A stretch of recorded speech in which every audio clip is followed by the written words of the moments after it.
Memorial ഹൈസ്കൂളിലേക്ക് admission എടുക്കാൻ വന്ന എല്ലാ രക്ഷകർത്താക്കൾക്കും സ്വാഗതം. ഈ ജില്ലയിൽ ഒരുപാട് വ്യത്യസ്തകൾ നിറഞ്ഞൊരു സ്കൂളാണിത്. ഏറ്റവും നല്ലൊരു മികച്ച വിജയശതമാനം കഴിഞ്ഞ 15 വർഷങ്ങളായിട്ട് നേടിക്കൊണ്ടിരിക്കുന്ന സ്കൂള്.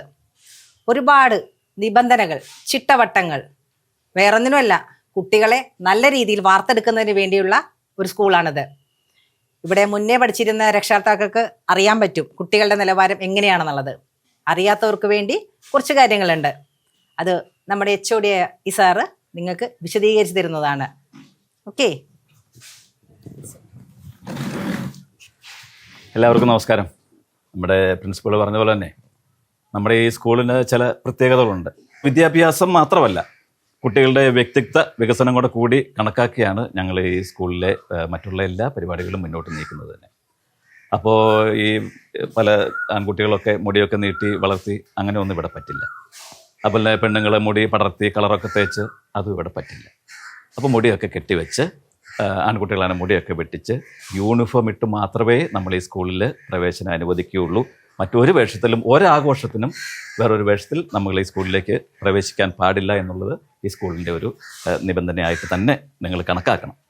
അതുപോലെ തന്നെ നമ്മുടെ മെയിൻ ഗേറ്റ് കടക്കുമ്പോൾ മുതൽ സെക്യൂരിറ്റി ചെക്കിംഗ് ഉണ്ട്. ഇവിടെ മുഴുവൻ CCTV ക്യാമറകൾ വെച്ചിട്ടുണ്ട്, ബാത്റൂമിൽ ഒഴികെ. സാറേ, ഈ CCTV ക്യാമറ മെമ്മോറിയൽ ക്യാമറ ഇല്ലല്ലോ? അയ്യോ, അതല്ല, ക്യാമറ ഇവിടെ എല്ലാം ഉണ്ട്. പക്ഷേ ഈ സ്കൂളിന്റെ പേര് CCTV ക്യാമറ എന്നുള്ളതല്ല. അല്ല സാർ ഇപ്പം നേരത്തെ പറഞ്ഞ പറയാം, ഞാൻ അതിനെ കുറിച്ച് വിശദീകരിക്കാം. എല്ലാവരും അറിയാൻ വേണ്ടി ഞാൻ പറയാം.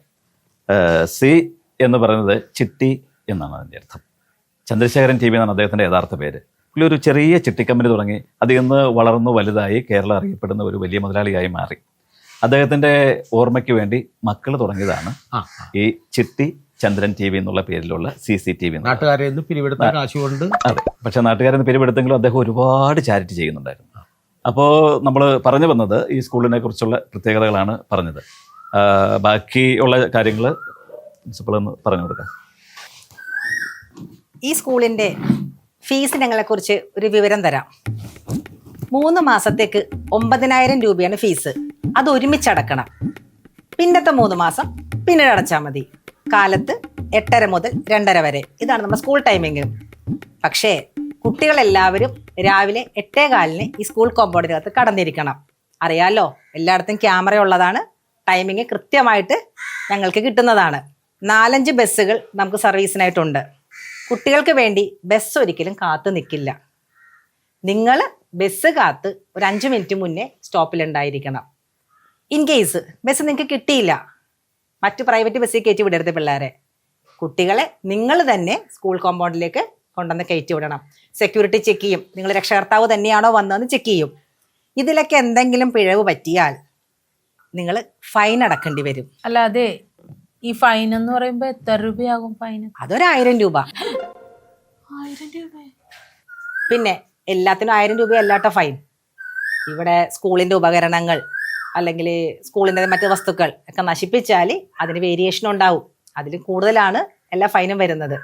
ടീച്ചർ, ഈ സ്കൂൾ ബസ്സിന്റെ കാര്യം പറഞ്ഞല്ലേ, ഫീസ് എത്രയാണ് വരുന്നതിന്? ഒരു മാസത്തേക്ക് 1500 രൂപയാണ്. പക്ഷേ 10 മാസത്തെ കാശ് ഒരുമിച്ചടക്കണം. 15,000 രൂപ അത് ഒരുമിച്ച് കെട്ടണം. അപ്പോൾ 15,000 രൂപ ഒരുമിച്ച് ബസ്സിന്റെ കാശ് അടക്കണം. 3 മാസത്തെ സ്കൂൾ ഫീസ് 9,000 അടക്കണം. പിന്നെ ഇത് കൂടാണ്ട് ബിൽഡിംഗ് ഒക്കെ കണ്ടോ, നിങ്ങളുടെ മക്കൾക്ക് വേണ്ടിയാണ് കൂടുതൽ സൗകര്യമുള്ള ബിൽഡിംഗ് ഒക്കെ കെട്ടിപ്പൊക്കുന്നുണ്ട്. അതിന് ചെറിയ ബിൽഡിംഗ് ഫണ്ട് ഉണ്ട്. പിന്നെ കുട്ടികൾക്ക് വേണ്ട ബാഗ്, പുസ്തകം, കുട, എല്ലാ സാധനങ്ങളും നമ്മുടെ സ്കൂൾ സ്റ്റോറിൽ അവൈലബിൾ ആണ്. അതും നിങ്ങൾ ഇവിടെ നിന്ന് തന്നെ വാങ്ങിക്കണം. പുറത്തുനിന്ന് വാങ്ങിച്ചാൽ അതിവിടെ അലൗഡ് അല്ല. ടീച്ചറെ, ഫീസ് നമ്മൾ ഫുള്ളായിട്ട് ഒരുമിച്ചടച്ചാൽ എന്തെങ്കിലും ഡിസ്കൗണ്ട് ഉണ്ടാവുമോ? ഇല്ല, അങ്ങനത്തെ ഡിസ്കൗണ്ടുകളൊന്നുമില്ല. പിന്നെ ഒരു കാര്യം കൂടെ പറയാം, കുട്ടികൾ എന്തെങ്കിലും കുരുത്തക്കേട് ഒപ്പിച്ച് ഫൈൻ അടിക്കേണ്ടി വന്നാൽ അത് നിങ്ങളുടെ രക്ഷകർത്താക്കൾക്ക് വാട്സപ്പ് ഗ്രൂപ്പ് ഉണ്ടാക്കും. അതിനകത്തേക്ക് ഞാൻ QR കോഡ് അയച്ചു തരാം, അല്ലെങ്കിൽ ഒരു ആപ്പ് സെപ്പറേറ്റ് ചെയ്യുന്നുണ്ട്, അതിൽ നമുക്ക് അയച്ചു. നിങ്ങൾ ഇവിടം വരെ വന്ന് ബുദ്ധിമുട്ടുണ്ടോ? നിങ്ങൾക്ക് വീട്ടിൽ ഇരുന്ന് ഓൺലൈനിൽ ഇതൊക്കെ അയക്കാവുന്നതേ ഉള്ളൂ. ഈ ടീച്ചർ പറഞ്ഞില്ലേ, ഈ പാരന്റ്സും ടീച്ചറും തമ്മിൽ ഒരു വാട്സാപ്പ് ഗ്രൂപ്പ് ഉണ്ടെന്ന് പറഞ്ഞില്ലേ, അപ്പൊ ടീച്ചറാണോ അഡ്മിൻ? അതെ, ഞാനാണ് അഡ്മിൻ. അപ്പൊ ടീച്ചറിന്റെ പേഴ്സണൽ നമ്പർ അത് തന്നെയാണോ? അയ്യോ, അത് സ്കൂളിന്റെ നമ്പറാ. എന്റെ നമ്പർ തരൂല, സാറിന്റെ നമ്പർ തരൂ. അപ്പൊ വൈഫ് വിളിച്ചോളൂ. ഇവിടെ നിലവിൽ പഠിച്ചുകൊണ്ടിരിക്കുന്ന ഒരു കുട്ടിയുടെ രക്ഷിതാവ് ഇവിടെ വന്നിട്ടുണ്ട്. നമുക്കൊന്ന് ചോദിച്ചു നോക്കാം അല്ലേ? വാ.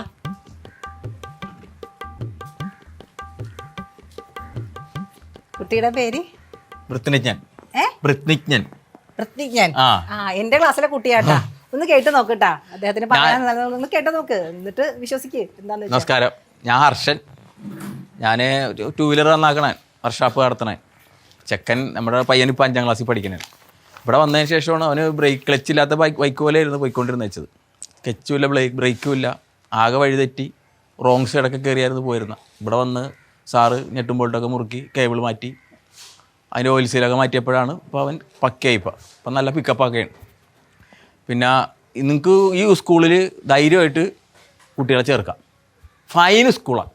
ഞാൻ പലരോടും ചോദിച്ചിട്ട് അവർ പറഞ്ഞ് ഫൈൻ സ്കൂളാണ്, ധൈര്യമായിട്ട് നിങ്ങൾക്ക് ഇവിടെ ചേർക്കാം. കാരണം തൊട്ടതിനും പിടിച്ചതിനൊക്കെ ഫൈനാണ്. നമ്മൾ പിഴ അടക്കും. പിഴ അടച്ച് കഴിയുമ്പോൾ പിന്നെ നമ്മുടെ പിള്ളേർ പിഴയാവില്ല, അത് ഉറപ്പാണ്. ഈ എൻ്റെ കൊച്ചിൻ്റെ പ്രായത്തിൽ ഞാൻ A ആയിരുന്നു ഫുള്ള്. ഇപ്പോൾ എൻ്റെ മകൻ ഇവിടെ പഠിപ്പിച്ചതിന് ശേഷം A+ ആയി.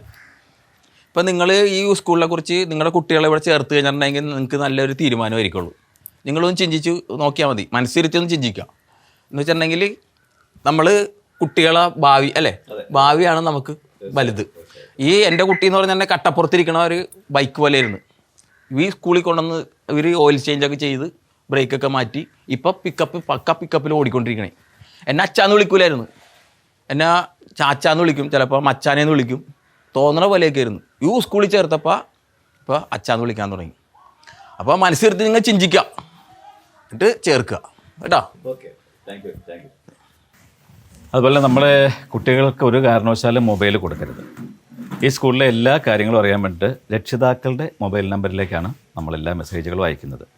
നിങ്ങൾക്കും അതിനകത്ത് എന്തെങ്കിലും സംശയങ്ങളൊക്കെ ഉണ്ടെങ്കിൽ നമ്മളോട് വാട്സപ്പിൽ ചോദിക്കാം. പിന്നെ ഇതിനെല്ലാം നമ്മൾ ഒരു നിബന്ധന എഴുതി ഉണ്ടാക്കി വെച്ചിട്ടുണ്ട്. അതുപോലെ തന്നെ നമ്മളിപ്പോൾ ഇവിടെ നമ്മളൊരു പുതിയ സംഭവം തുടങ്ങിയിരിക്കുന്നതാണെന്ന് ചോദിച്ചാൽ, ഇപ്പോൾ പുതിയതായിട്ട് വന്ന സർക്കിൾ ഇൻസ്പെക്ടർ എല്ലാ സ്കൂളിലും ചെന്ന് ഈ ലഹരിക്കെതിരായിട്ടൊക്കെ ക്ലാസ് എടുക്കുന്ന ഒരാളാണ്. അപ്പോൾ ടീച്ചേഴ്സും രക്ഷകർത്താക്കളും ഈ പോലീസിൻ്റെ ഭാഗത്തു നിന്നുള്ള സർക്കിൾ ഇൻസ്പെക്ടറിൽ അതുപോലെയുള്ള ആൾക്കാരോട് ചേർന്നിട്ട് നമ്മളൊരു കമ്മിറ്റി ഉണ്ടാക്കിയിട്ടുണ്ട്. എല്ലാ മാസത്തിലും ലാസ്റ്റ് ശനിയാഴ്ച ഈ മീറ്റിങ്ങിന് എത്തിയേ പറ്റൂ കുട്ടികളുടെ കൂടെ. സാറേ, എന്തോ ശനിയാഴ്ച വരാൻ പറ്റൂല സാറേ. എന്താ? അതെ, ചേട്ടൻ ശനിയാഴ്ച മാത്രമേ പണിക്ക് പോവുള്ളൂ. അപ്പൊ അന്ന് ഇങ്ങോട്ട് വന്നിട്ടുണ്ടെങ്കിൽ അതും കൂടി പോവൂല സാറേ. അല്ല, കുട്ടിയുടെ അമ്മ വന്നാൽ മതി. അയ്യോ, എനിക്ക് വരാൻ പറ്റൂല. അതെന്താ? ഞങ്ങളുടെ ഒരു കുടുംബ ട്രസ്റ്റ് ഉണ്ട് ഞായറാഴ്ച. അപ്പൊ ഈ ശനിയാഴ്ച ഇരുന്നാണ് ഞാൻ അതിലെ കള്ളക്കണക്കൊക്കെ എഴുതുന്നേ. അപ്പൊ അന്ന് ഞാൻ വേറെ ഒന്നും പോവാറില്ല സാറേ. ഓ, കുട്ടിയുടെ പേരെന്താ? മോനോ മോളോ? സുമേഷ്. സുമേഷ്. സുമേഷ് ഇനി എത്രാം ക്ലാസ്സിലേക്ക്? 5-ന്ന് 6ലേക്ക്. 6ലേക്ക്. ഇതിനു മുമ്പ് എവിടെയാ മോൻ പഠിച്ചത്? അത് ഞങ്ങളുടെ വീടിന്റെ അടുത്തുള്ള ഒരു സ്കൂളിൽ തന്നെയാണ്.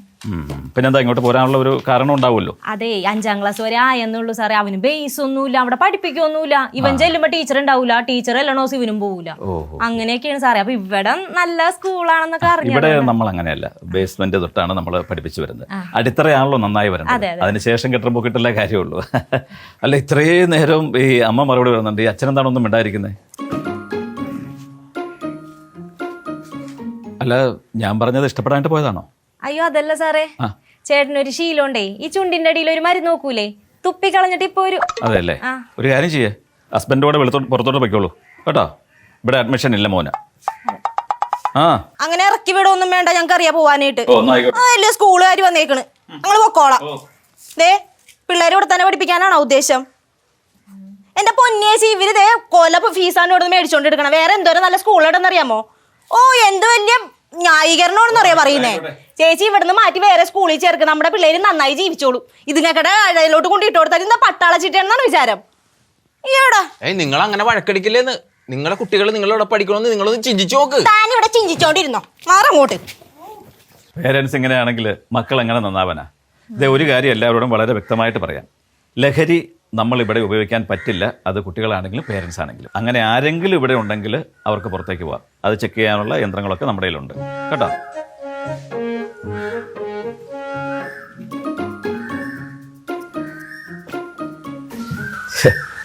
അതും പോയി.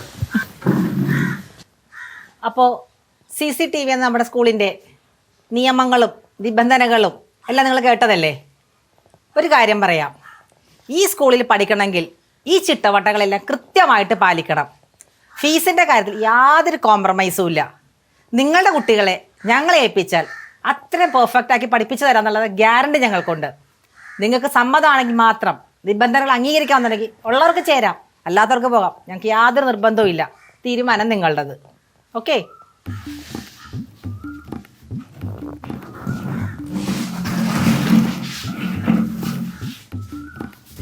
എല്ലാരും പോണല്ലോ. എല്ലാവരും പോയി നമ്മളെന്തിനാ ഇവിടെ ഇരിക്കണത്? 15,000 രൂപ സ്കൂളിൽ മാസം ഫീസ് അടക്കണം, പിന്നെ സ്കൂൾ ബസ് മാറും, പിന്നെ മിലിറ്ററി ചീട്ട. ഇത് എന്ത് സ്കൂളാണത്? ഇതിലേക്കാ ഭേദം അവൻ സാധാരണ സ്കൂളിൽ പഠിക്കണല്ലേ. അത് അവിടെ ആകുമ്പോൾ നമുക്ക് തിരിഞ്ഞുകൂടി നോക്കണ്ട, ആ ഭാഗത്തേക്കും പോകണ്ട, 10 പൈസ ഫീസും അടക്കണ്ട. നിനക്ക് എന്തെങ്കിലും വല്ല സൂക്കടുണ്ട്? ഓ, നിങ്ങളെന്ത് വർത്തമാനമാണ് ഈ പറയണത്? ആ ചെറുക്കൻ ഇത്ര നാളും പഠിച്ച സ്കൂളിൽ അവനുണ്ടാക്കിയ പുകിലും പുക്കാറും കാരണം മാസം മാസം പോലീസ് സ്റ്റേഷനിലും കയറി ഇറങ്ങി മാസം മാസം വക്കീലിനും കൊടുക്കുന്ന ഫീസിന്റെ ഒരു 10-1 വേണം മനുഷ്യ ഈ സ്കൂളിൽ അവനെ ഫീസ് അടക്കാൻ. അയ്യോ, സാറേ, ഞങ്ങളുടെ മോനെ ഇവിടെ ചേർക്കാൻ ഞങ്ങള് തയ്യാറാണ്. ഞങ്ങൾ തയ്യാറല്ല.